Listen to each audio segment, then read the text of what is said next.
This is wild HOA situations. Let me set the scene in one breath. Carol screamed that my doorbell video was illegal and therefore the truth did not count. I decide what the rule means, she said, waving a folded policy sheet in my face. The tow truck idled 20 feet behind her, orange lights strobing across wet pavement. My car sat in my own driveway. She had called the driver before she even knocked. I work as a Veteran Affairs Benefits counselor. I live by paperwork. I know what documentation looks like when someone is lying. Carol's notice had the wrong date, the wrong code section, and a signature that did not match the board president's usual scrawl. This is Portland, Maine. Parkside HOA Incorporated.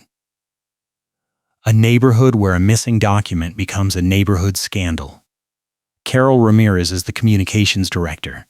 She controls the emails and the neighborhood portal blasts. She has been here 8 years. I moved in 14 months ago. She held up the policy sheet again, shaking it. No visible parking of work vehicles in driveways between sunset and sunrise. Your van has contractor plates. I do not own a van. I drive a sedan. I share the car with a family member and a tow would strand both of us. Carol did not blink. The notice says van. You were cited 2 weeks ago. This is your final courtesy window. I pulled out my phone and opened the doorbell app. The screen showed my driveway from 2 weeks ago. Sedan. Same plates as today. She lunged forward and tried to swipe the phone out of my hand. That footage is not admissible. Ring cameras violate privacy expectations under association guidelines. I stepped back. You are on my property. The camera is legal. The footage is time-stamped. Carol pivoted. The board reviewed your appeal. Denied. This is enforcement. I never filed an appeal. I never received the original notice. She pulled a printout from under her windbreaker and slammed it onto the porch railing. Certified mail. Delivery confirmed. The date on the printout was 4 days ago. The notice she claimed was 2 weeks old. 2 neighbors stood at the mailbox cluster across the street, whispering and pointing at the tow truck. I looked at the driver. He was leaning against the cab, arms crossed, watching.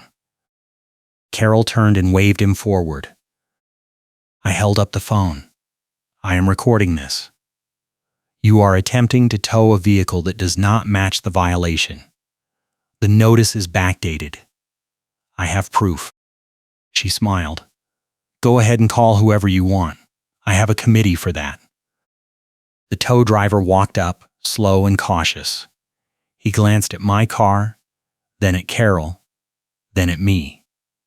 What is the actual violation? Carol did not look at him. Unauthorized work vehicle. Repeat offense. Board authorized removal. The driver pulled out a clipboard with a work order clipped to it. No readable text, but I could see Carol's signature at the bottom. He tapped the page. This says van. That is a sedan. Carol's voice went sharp. The vehicle is in violation. Tow it. The driver shook his head. Lady, I am not towing a car that does not match the order. Call your board and get the paperwork right. He walked back to the truck, climbed in, and drove off. Carol stood frozen, the folded policy sheet still in her hand. I waited for the tow truck to turn the corner. Then I looked at her. You called that driver before you even verified the vehicle. This was never about a violation. She turned and walked away without another word. If you are enjoying this story, hit that like button and subscribe because this investigation only gets darker. I went inside and pulled up the HOA portal. I needed the original violation notice, the appeal procedure, and any record of board action on my property. The portal homepage loaded. Announcements. Meeting minutes. Vendor contact list. No violation log. I clicked on my account page. Property address. Owner name. Dues balance current. No notices. I opened a new tab and searched my email. Nothing from the HOA in the past 3 weeks except a monthly newsletter. I called the management company, Greenway Property Services. They handled the day-to-day enforcement for Parkside. A woman answered. Greenway, this is Melissa. I explained the tow attempt, the backdated notice, the missing appeal, the mismatch. Melissa put me on hold. 2 minutes later, she came back. I do not see any open violations for your address. Let me check with Carol. She handles communications. I already spoke with her. She is the one who called the tow truck. Pause. Okay. I will escalate this to our compliance lead. Expect a call back tomorrow. I hung up. Tomorrow was not good enough. The board packet is being finalized this afternoon, and I have to get my evidence included before it is sealed. I opened my email and drafted a formal records request. Copies of all notices, violations, appeals, and board actions related to my property for the past 12 months. I sent it to the management company and copied the entire board. 3 minutes later, Carol replied. Records requests must be submitted on the official form. Portal access only. Requests not filed through proper channels will not be processed. I logged into the portal and searched for a records request form. Nothing under forms. Nothing under documents. Nothing under owner resources. I replied. Where is the form? Carol responded in 4 seconds.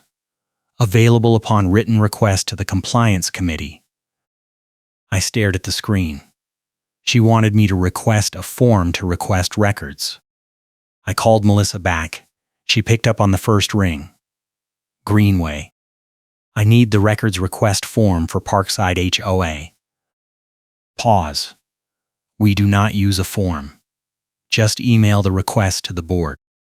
I already did. Carol says I need a form. Melissa sighed. Let me talk to her. I will call you back. I did not wait. I opened my file cabinet and pulled out the closing documents from when I bought the house. Deed. Title. Inspection. CC and R's HOA bylaws. I flipped to the records section. Any owner may inspect association records upon written request. Requests shall be fulfilled within 10 business days unless the board votes to deny for cause. Denials must include written justification. No mention of a form. No mention of a compliance committee. I scanned the bylaws and emailed the relevant page to Carol and the board. My request stands. You have 10 days. Carol did not reply. The next morning, I received a certified letter. Parkside HOA. Compliance hearing notice. The letter stated that I was required to appear before the board on Friday at 7 p.m. to address multiple violations. Failure to appear would result in automatic fines and lien placement. The violations listed: unauthorized work vehicle, failure to maintain driveway surface, improper trash bin placement, non-compliance with communications protocol. I read it twice. 3 of those violations were invented on the spot. The 4th was her revenge for the records request. I called my ally, Officer Dennison. City Code Enforcement. We had worked together on a veteran housing compliance case 6 months ago. He knew the municipal code backward and forward. Dennison answered. Code Enforcement. Dennison speaking. I explained the situation.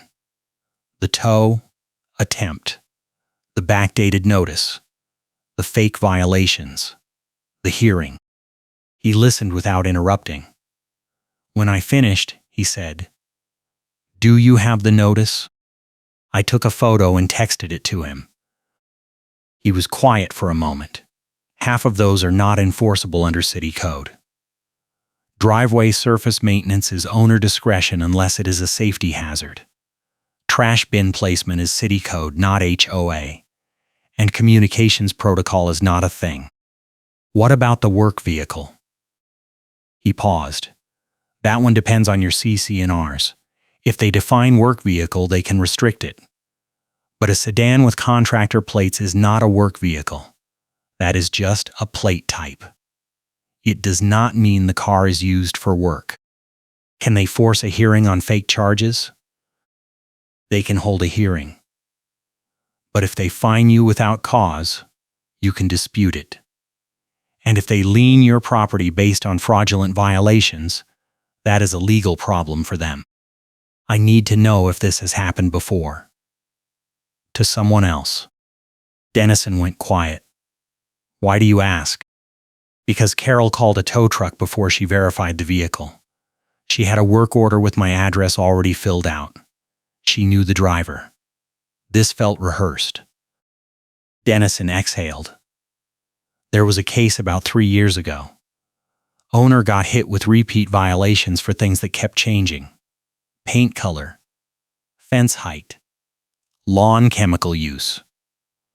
Every time he fixed one thing, they cited him for something new. He ended up selling the house and moving. Do you remember his name? Dennison said, "Give me an hour. I will pull the file." I hung up and opened the Parkside HOA portal again. I clicked on meeting minutes. The archive went back 4 years. I started with 3 years ago. January, February, March,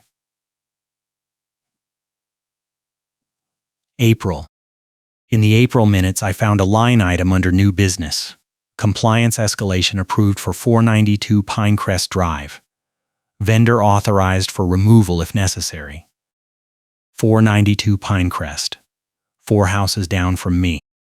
I opened the May minutes. 492 Pinecrest Drive lien filed. Owner non-responsive. June minutes. 492 Pinecrest property sold. Lien satisfied. No detail. No explanation. Just 3 bullet points across 3 months. I clicked on the vendor contact list. Towing services. Restore Right Towing. The same company Carol had called yesterday. Dennison called back. I found the file. Owner's name was Greg Hollander. Bought the house in 2020. Sold in 2022. He filed 6 appeals with the board. All denied. He tried to sue the HOA but dropped it when he sold. Did he mention Carol? Dennison flipped through something. Yeah. He claimed the communications director was selectively targeting him. He said she fabricated violations and altered board minutes to cover it up. Did anyone investigate? No. The HOA's attorney sent a cease and desist. Hollander's lawyer told him it would cost more to fight than the house was worth. I felt my jaw tighten. Do you still have his contact info? Dennison read off a phone number. I hung up and dialed. It rang 4 times, then went to voicemail. I left a message. My name is on a compliance hearing notice from Parkside HOA. Carol Ramirez is involved. I think this happened to you. Call me back. I sat at the kitchen table and opened the evidence binder I had started building. Doorbell footage. Carol's backdated notice. The tow work order photo. The bylaws excerpt. The hearing notice. The minutes from 492 Pinecrest. It was not enough. I needed something that proved intent. something that showed a pattern. I opened the portal again and went back to the minutes archive. I started searching for any mention of violations, towing, or liens. 2 years ago.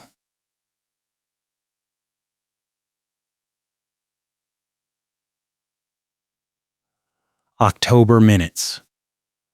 Compliance escalation approved for 318 Maple Glen. Vendor authorized. I clicked forward. November. 318 Maple Glen lien filed. December. 318 Maple Glen property sold. The same 3-month cycle. The same vendor authorization language. I kept searching. 18 months ago. March minutes. Compliance escalation approved for 67 Ridgewood Court. April. Lien filed. May. Property sold. 4 properties. 4 identical patterns. All within 3 years. All handled by Carol. I screenshot every entry and saved them to a folder. My phone buzzed. Text from an unknown number. This is Greg Hollander. You left a message about Parkside. Call me. I dialed immediately. Greg answered. You are the guy Carol is targeting now? Yeah. Fake violation. Attempted tow. Hearing notice with charges I have never heard of. Greg laughed bitter. Same playbook. She did it to me for 8 months. Every time I fixed something, she invented a new violation. I spent $4,000 on lawyer fees before I gave up and sold. Did you ever figure out why? He paused. I think she was working with the tow company. Every time she escalated, Restore Right showed up. I started tracking the calls. She called them 11 times in 6 months. Half of those were for my address. The other half were for other owners she was targeting. Do you have records? I kept everything. Minutes. Notices. Photos. Call logs I pulled from a public records request to the city. Can you send them to me? Greg hesitated. If I send you this stuff, are you going to fight back? Because I did not. And I regret it. I am already building a case. I just need proof that this is a pattern. Give me your email. I gave it to him. 10 minutes later, my inbox dinged. Greg had sent a zip file.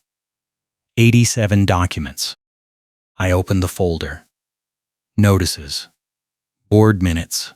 Photos of his property. A spreadsheet tracking every violation and every board action. A FOIA response from the city showing Restore Right dispatch logs. I cross-referenced the logs with the minutes.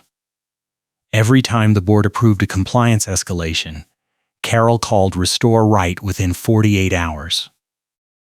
And every time Restore Right responded, the property owner either paid a reinspection fee or sold within 3 months. I opened the reinspection fee invoices Greg had saved. Each one was $850. Paid to Parkside HOA. No breakdown. No vendor line item. Just a lump sum labeled Administrative Compliance Recovery. I searched the bylaws. No mention of reinspection fees. No mention of administrative recovery. I called Dennison again. Can an HOA charge fees that are not in the bylaws? Not unless the bylaws allow the board to set fees by resolution. And even then, they have to disclose them. Parkside's bylaws do not allow it. And I cannot find any board resolutions authorizing these fees. Then those fees are probably unenforceable. If they are collecting money without authority, that is a bigger problem. How much bigger? Dennison paused. If they are doing it systematically and keeping the money, that is fraud. I pulled up the minutes archive again and searched for any financial reports. 3 years of monthly treasurer reports. Each one showed a line item for compliance revenue. The amounts ranged from $800 to $3,400 per month. I added it up. Over 3 years, Parkside had collected $73,000 in compliance revenue. I opened the bylaws again and searched for the budget approval process. All revenue must be allocated to reserve accounts or operational expenses. Compliance fees must be used for enforcement costs only. I searched the treasurer reports for any mention of enforcement costs. Nothing. The compliance revenue line never had a corresponding expense. The money was going somewhere, but the reports did not say where. I emailed the board. Subject: Compliance Revenue Allocation Request. I need documentation showing how compliance fees collected over the past 3 years have been allocated.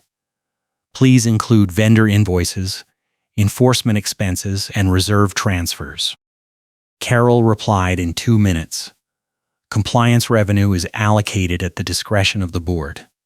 Detailed breakdowns are not provided to individual owners. If you have concerns, you may raise them at the annual meeting. The annual meeting was 9 months away. I replied. The bylaws require that all revenue be allocated transparently. I am requesting documentation under the same section that governs records requests. You have 10 days. Carol did not respond. Melissa from Greenway called me an hour later. I just got an email from Carol. She says you are harassing the board and threatening legal action. I did not threaten anything. I requested financial documentation that the bylaws require the board to provide. Melissa sighed. Look, I am just the manager. I do not control what Carol does. But I am telling you, she is going to make this hearing as ugly as possible. She has done this before. I know. I have been talking to past targets. Pause. You have? Yeah. And I have their records. Carol has been doing this for years. Fake violations. Selective enforcement. Fees that are not in the bylaws. Money that disappears. Melissa was quiet for a long moment. If you have proof, you need to bring it to the board. Carol controls the board communications. She is not going to let me present anything. Then bring it to the annual meeting. Or file a complaint with the state. Maine has an HOA ombudsman. I can file a complaint. But it takes months. Melissa hesitated. There is one other option. If you can prove that Carol is acting outside her authority, the management company can suspend her portal access and escalate to the board president directly. What do I need to prove that? Evidence that she is fabricating violations or misusing her role. Something concrete. I have backdated notices. Fake charges. A pattern of targeting. Call logs that show coordination with a tow vendor. Send it to me. I will review it and take it to my supervisor. I sent her the zip file Greg had given me, plus my own screenshots and the compliance revenue analysis. Melissa called me back 30 minutes later. This is bad. Really bad. I am escalating this to our legal team. Do not go to the hearing on Friday. Why not? Because if Carol is doing what I think she is doing, that hearing is a trap. She is going to railroad you, fine you, and lien your property before you can appeal. I need time to get our attorney involved. The board packet is being finalized today. If I do not get my evidence in before it is sealed, I lose my chance. Then send your evidence directly to the board president. Skip Carol. I searched the portal for the board president's contact info. Email, president@parksideho.org. That address forwarded to Carol. I do not have a direct line to the president. Melissa rattled off a phone number. That is his cell. Tell him I gave it to you. I hung up and dialed. It rang twice. A man answered. This is Ron. Ron, this is a Parkside homeowner. Melissa at Greenway gave me your number. I need to talk to you about Carol Ramirez and the compliance process. Pause. What about it? She has been fabricating violations, targeting owners, and collecting fees that are not in the bylaws. I have documentation going back 3 years. I need to present it before the board finalizes the packet today. Ron was silent for a long time. Send me what you have. I will review it. I need to know it will be included in the packet. Ron exhaled. If what you are saying is true, there will not be a packet. Send it now. I emailed him everything. The minutes, the call logs, the compliance revenue analysis, the bylaws excerpts, Greg's documentation, my own notices and photos. Ron called me back 20 minutes later. We need to meet. Tonight. I am calling an emergency board session. You are going to present this in person. What about the hearing on Friday? It is canceled. I am suspending all compliance actions until we sort this out. The emergency session was set for 8 p.m. at Ron's house. 4 board members. No Carol. I spent the afternoon organizing the evidence into a presentation. Chronological timeline. Owner testimonials. Financial analysis. Call log correlation. Pattern documentation. I printed 3 copies and put them in labeled binders. At 7:45, I drove to Ron's house. 2 other cars were already parked outside. Ron answered the door. He was mid-50s, gray hair, tired eyes. Come in. We are in the dining room. The other board members were seated around the table.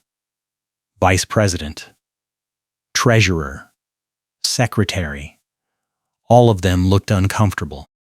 Ron gestured to an empty chair. Sit. Walk us through it. I opened the first binder and laid out the timeline. 4 properties. 3-year span.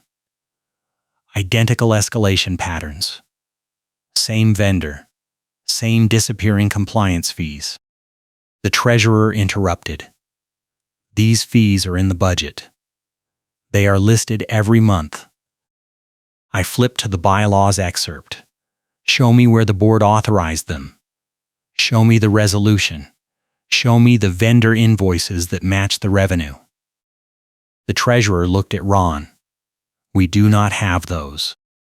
I waited for the right audience, because the reveal needed witnesses.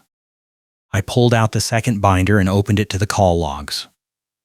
Carol called Restore Right 11 times in 6 months for Greg Hollander's address. She called them 4 more times for other owners. And she called them for my address before she even verified my vehicle. The secretary leaned forward. How did you get dispatch logs? Public records request. Restore Right is a licensed tow company.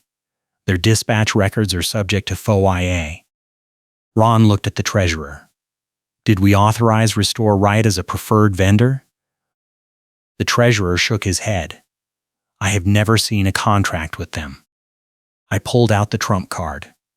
The third binder. An email chain I had found in Greg's files. It was from the HOA attorney to the board president at the time.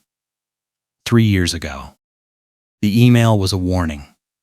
It advised the board to cease using Restore Right for non-emergency towing because the company had a history of fraudulent billing and owner complaints. It specifically named Carol as the point of contact and recommended that the board require vendor contracts and competitive bidding for all enforcement services. The email was dated 2 months before the first compliance escalation in the minutes. I slid the binder across the table. The attorney told you to stop. You ignored it. And Carol kept calling them. Ron read the email. His face went red. I was not on the board then. I was not copied on this. The secretary looked at the treasurer. Were you? The treasurer nodded slowly. I was treasurer then too. I remember this email. Carol said the attorney was overreacting. She said Restore Right was the only company willing to respond fast enough for enforcement. I pulled out my phone and opened the doorbell footage from the tow attempt. I played it for the room. Carol waving the policy sheet. The tow driver refusing to take my car. Carol telling him to tow it anyway. Ron stopped the video. That is evidence of intent. She called a tow company to remove a vehicle that did not match the violation. That is not enforcement. That is harassment. I played the second clip. Carol trying to swipe my phone. Carol claiming the footage was inadmissible. The vice president leaned back in his chair. We need to loop in Greenway's legal team. This is beyond board authority. Ron nodded. I am suspending Carol's access to the portal and the vendor contact list. Effective. Immediately. Melissa is going to handle compliance coordination until we figure this out. The secretary looked at me. What do you want? I want the fake violations dropped. I want a public correction. And I want an audit of every compliance fee collected in the past 3 years. Ron wrote it down. Agreed. We will vote on it at the next board meeting. In the meantime, you are clear. No hearing. No fines. No lien. What about the other owners? Ron looked at the timeline. We will reach out to everyone on this list and offer refunds for any fees that were not properly authorized. I closed the binders. One more thing. Carol is going to fight back. She is going to claim I am lying. She is going to try to discredit the evidence. Ron met my eyes. Let her try. We have the attorney's email. We have the call logs. And we have your documentation. If she wants to fight, she can do it in front of the membership at the annual meeting. I left Ron's house at 10:30. I sat in my car for a minute, hands on the wheel, breathing. My phone buzzed. Text from Greg. Did you do it? I replied. Emergency board session. Carol is suspended. Audit approved. Refunds coming. Greg wrote back immediately. You are a legend. The next morning I woke up to 6 missed calls from Carol. No voicemails. Just calls. I did not call her back. At 9 a.m., Melissa from Greenway called. Our legal team reviewed the evidence. We are terminating Carol's role as communications director. The board is voting tonight to make it official. What happens to her? She is still a homeowner. She is still on the board. But she no longer has administrative access. No portal. No vendor contacts. No enforcement authority. I exhaled. Good. Melissa paused. There is one more thing. Carol filed a counter-complaint. She claims you have been harassing her and threatening her safety. That is absurd. I know. But she is on the warpath. Be careful. I hung up and checked my email. Carol had sent a message to the entire neighborhood. Subject: Safety Concern Alert. The email claimed I had been stalking her, threatening her, and attempting to intimidate board members. It included a blurry photo of my car parked near the mailbox cluster. It asked neighbors to report any sightings of me to the police. I forwarded the email to Ron and Melissa.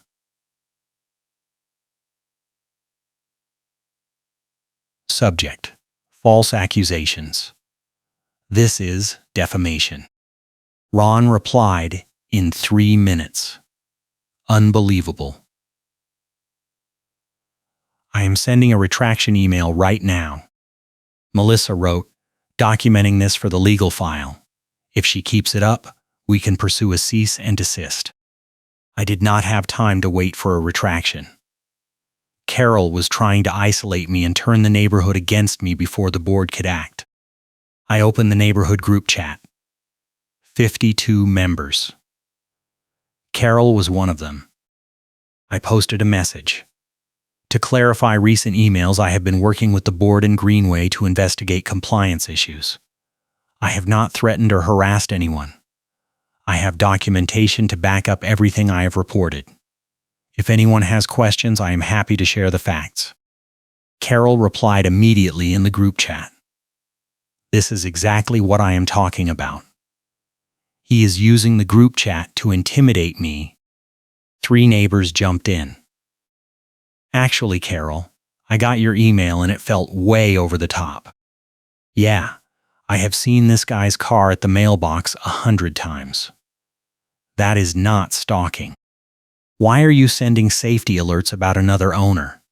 That is weird. Carol left the group chat.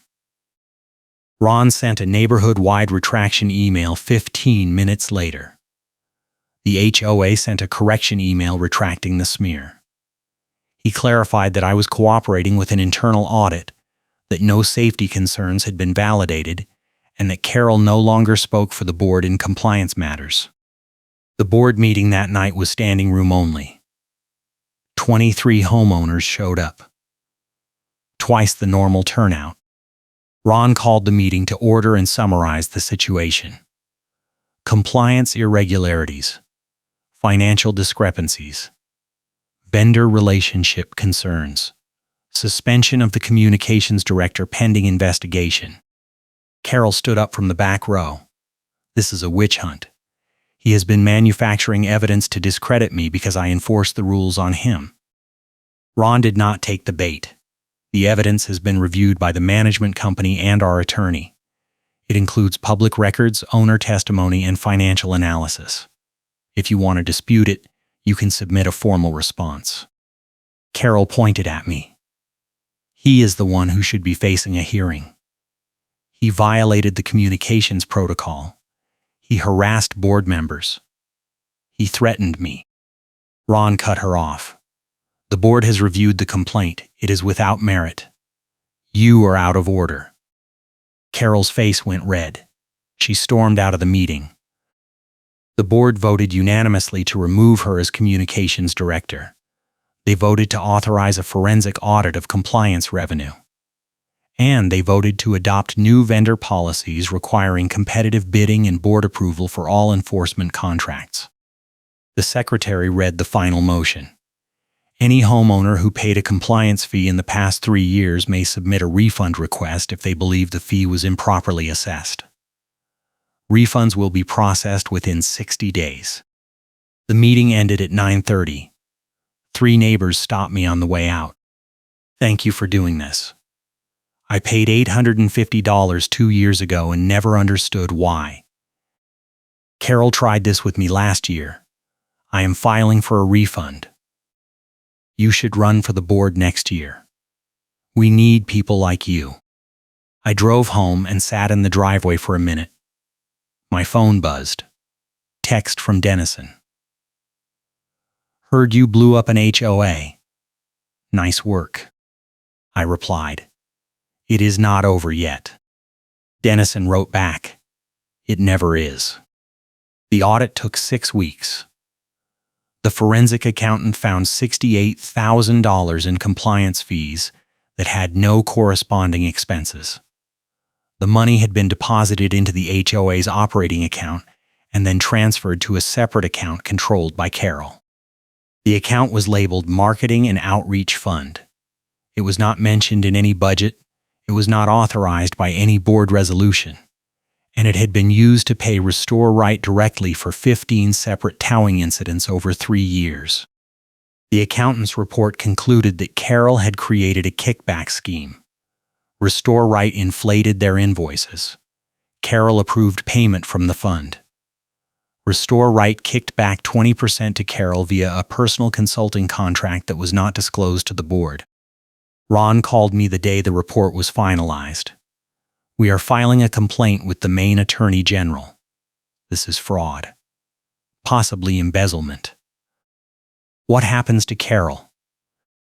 Ron paused. She is off the board as of today. The HOA is pursuing civil recovery.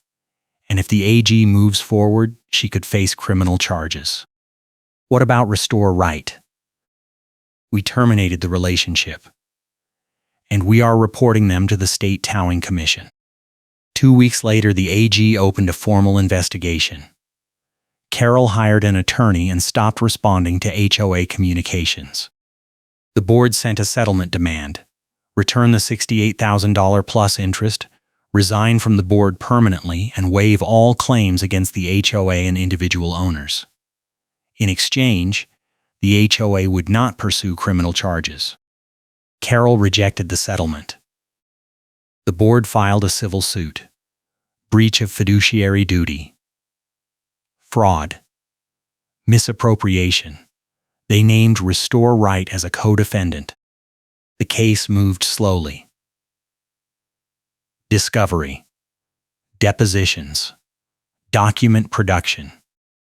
I was deposed in month 4.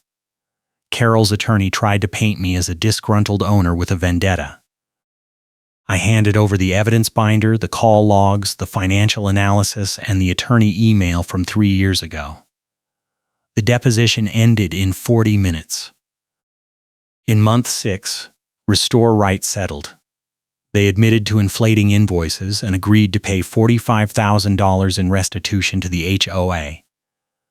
They did not admit to the kickback arrangement, but they agreed to cease all business with Parkside and cooperate with the AG investigation. Carol's attorney reached out 2 weeks later. She was willing to settle. The final agreement. Carol returned $52,000, resigned from the board, and agreed to a 10-year ban on holding any HOA leadership position in Maine. She did not admit wrongdoing, but she agreed not to contest the findings. The AG closed the investigation without filing charges. Restitution made. Victims compensated. Pattern disrupted. The board issued refunds to 14 homeowners. Total payout, $11,900. Greg got his money back. He sent me a text. Justice feels good. Ron called me 3 months after the settlement. The board wants to adopt new transparency policies. Quarterly financial reports. Public vendor contracts. Owner access to all compliance records. We want your input. I attended the policy drafting session. 6 board members, 3 homeowners, and Melissa from Greenway. We wrote policies that required all vendor contracts over $500 must be publicly posted. All compliance fees must be authorized by board resolution and published in the annual budget. All violations must include photographic evidence and be logged in the portal within 24 hours. Any owner may request an independent review of a violation within 30 days. The board must maintain an audit trail for all financial transactions. The membership voted to adopt the policies at the annual meeting. Unanimous. Carol did not attend. Ron ran for board president again. He won. The new board included 2 owners who had been targeted by Carol's scheme. The neighborhood group chat grew to 70 members. People started using it to organize events, share contractor recommendations, and report actual issues like potholes and streetlight outages.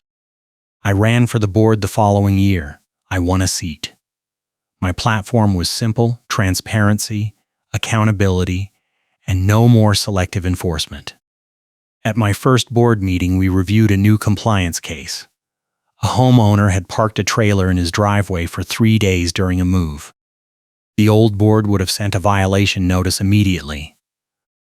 I proposed an alternative.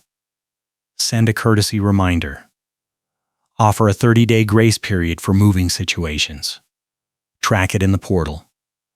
No fine unless the trailer stays beyond the grace period. The board voted to adopt the courtesy policy. We applied it to every case for the next year. Friendly reminders before violations. Clear timelines. Transparent documentation. Appeals handled at board meetings with the owner present. Compliance dropped by 60%. Not because people stopped breaking rules, but because the rules were applied fairly and most people fixed things when asked politely. The neighborhood got quieter. Fewer group chat arguments. Fewer angry emails. Fewer tow trucks. I stayed on the board for 2 terms. I did not run for a third. By then, the new culture had taken root. The board was functional. The management company was responsive. Owners trusted the process. I still see Carol occasionally. She moved to a different part of the neighborhood after the settlement. She does not attend meetings. She does not post in the group chat. Last month, I saw her at the grocery store. She looked at me, turned, and walked the other direction. I let her go. The forensic audit became a case study. Greenway Property Services used it to train their managers on fraud detection and vendor oversight. They updated their contracts to require quarterly audits for all HOAs over 50 units. Melissa got promoted. She is now the Regional Compliance Director. She calls me once in a while to ask about red flags in HOA enforcement patterns. I still have the evidence binder. It sits in my file cabinet next to the closing documents and the bylaws. I do not look at it much anymore. But I know it is there. Greg and I meet for coffee every few months. He never moved back to the neighborhood, but he stayed in Portland. We trade stories about HOA insanity and compare notes on what actually works. He told me he is thinking about running for his new HOA board. I told him to do it. The Parkside annual meeting last year had the highest turnout in a decade. 47 owners showed up. The treasurer presented a clean financial report. No compliance revenue. No vendor kickbacks. No missing money. One owner asked if we still used Restore Right. Ron said no. We use a city-approved rotation now. 3 companies. Competitive bids for every job. Transparent invoicing. Another owner asked about Carol. Ron said, she is no longer involved in HOA operations. We have moved on. The room was quiet for a moment. Then someone started clapping. The whole room joined in. I did not run for re-election that year, but I stayed involved. I show up to meetings. I ask questions. I vote on policy changes. And when a new owner moves in and gets their first violation notice, I send them a message. I introduce myself. I offer to explain the process. I let them know that the board is fair and that appeals are welcome. Most of the time, they do not need it. The system works now. But if they do need it, I am here. Because I remember what it felt like to stand in my driveway with a tow truck behind me and a board director waving a fake notice in my face. And I remember what it took to fight back. Paper trail. Witnesses. Evidence. Persistence. And a little bit of fury. The neighborhood is not perfect. It is still an HOA. There are still rules. There are still disputes. But the rules are clear now. The process is fair. And the people in charge are accountable. That is all I ever wanted. I drive past 492 Pinecrest sometimes. The new owners put in a fence and repainted the trim. It looks good. I wonder if they know what happened there. Probably not. The minutes from 3 years ago do not tell the whole story. But I know. And Greg knows. And Ron knows. And that is enough. Carol is still a homeowner. She still pays her dues. She still gets the monthly newsletter. But she does not run anything anymore. Karen gets stripped of access to the portal admin tools. She does not control the emails. She does not call the tow trucks. She does not fabricate violations or move goalposts. And when a new compliance case comes up, the board follows the process. Courtesy reminder. Grace period. Clear documentation. No theatrics. No stamps. No folded policy sheets. Just rules. Applied evenly. The way it should have been from the start. I got a letter last month from the board. They were updating the vendor contracts and wanted to thank me for the transparency policies. The letter was signed by Ron and the new treasurer. At the bottom, there was a handwritten note. You saved this neighborhood. Thank you. I folded the letter and put it in the binder with the rest of the evidence. Then I closed the cabinet and went back to my regular life. Because the case is closed. The cold case ledger that turned Parkside HOA into a federal investigation is now a footnote in the meeting minutes and a training module for property managers. But for me, it is a reminder. A reminder that documentation wins, that witnesses matter, that patterns reveal the truth, and that sometimes the only way to stop a bully is to gather the receipts and make them public. I do not regret any of it. Not the long nights compiling evidence, not the tense board meetings, not the depositions or the settlement negotiations, because it worked.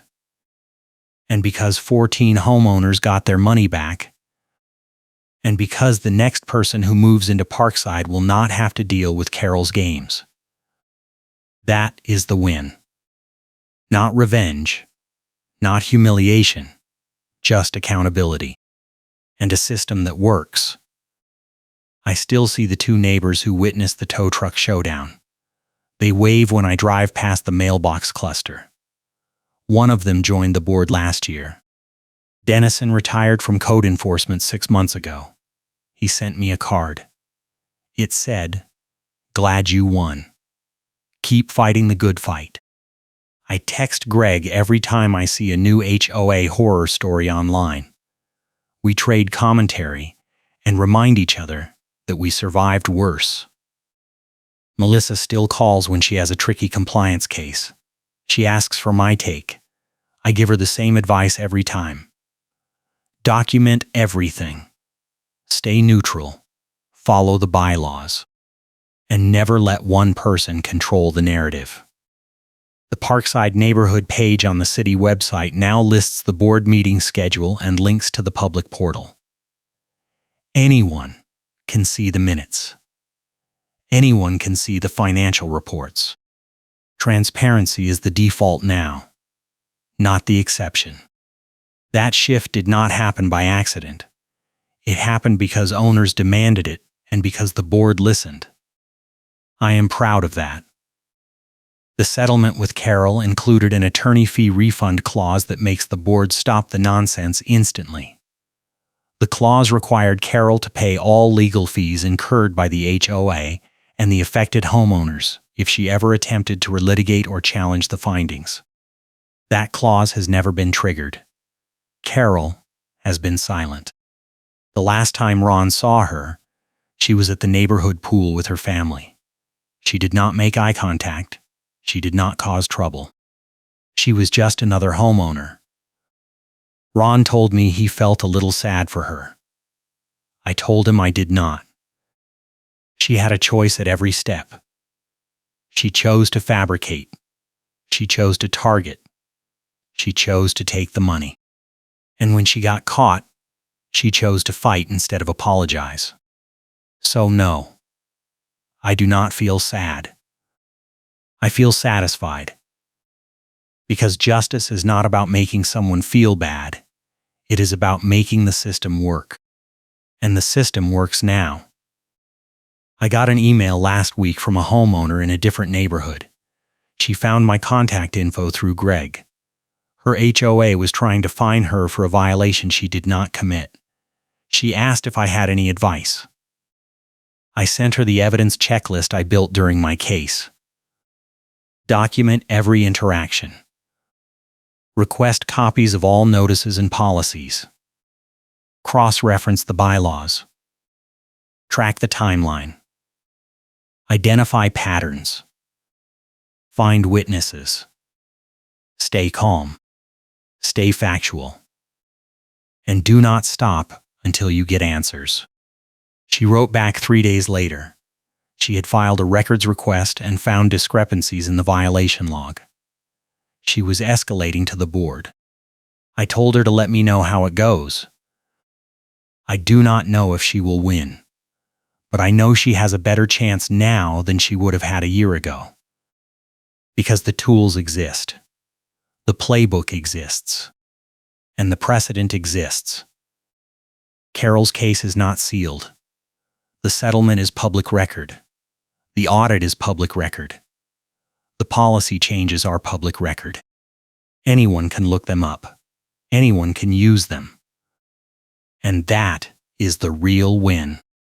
Not just fixing Parkside, but showing other owners that they can fix their HOAs too. One paper trail at a time. I am sitting at my kitchen table now, looking at the evidence binder on the shelf. It is thick. It is heavy. It is full of anger and frustration, and late nights, and too much coffee. But it is also full of proof. Proof that the system can work. Proof that documentation matters. Proof that one person can make a difference. I do not need to open it anymore. I know what is inside, but I keep it. Because it reminds me that I stood up, that I fought back, that I won. And it reminds me that the next time someone tries to fabricate a violation or move the goalposts or weaponize the rules, I will know exactly what to do. Document. Investigate. Expose. And let the evidence speak. The Parkside HOA is not famous. It is not a cautionary tale in the news. It is just a neighborhood in Portland, Maine. But it is a better neighborhood now. And that is enough. Take care, and I will catch you in the next one.